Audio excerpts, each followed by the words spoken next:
Trpaslíci, viete, ktorá krajina má na svojej zástave 50 bielých hviezdičiek? Amerika, Afrika, paradajka, paprika. To je predsa ľahké. Amerika.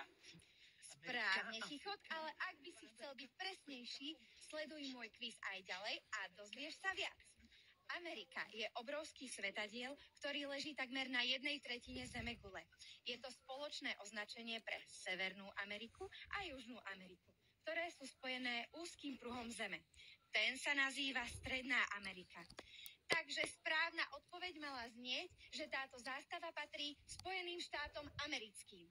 Ak sa o tejto krajine chcete dozvedieť viac, sledujte môj kvíz aj vy.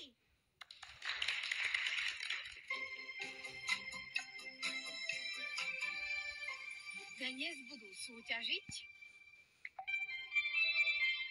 Anielinka Čertíková, Smajlík. a emotikon smutný. Smiley. Smajlík. Trpaslíci. Máte 3 otázky. Kto sa prihlási ako prvý, odpovedá. Prvá otázka. Ameriku na svojej lodi Santa Maria objavil moreplavec Krištof Kolumbus. Áno alebo nie? Áno. Áno, Správne. správne. Takže bod musím pripočítať každému z vás.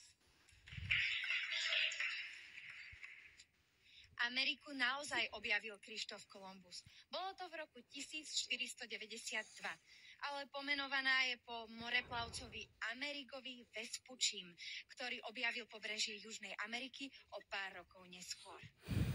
Takže kontinenty sa volajú podľa toho, kto ich objavil? Takže keby Chichot niečo objavil, tak by sa to volalo Chichotánia? Možno áno, ale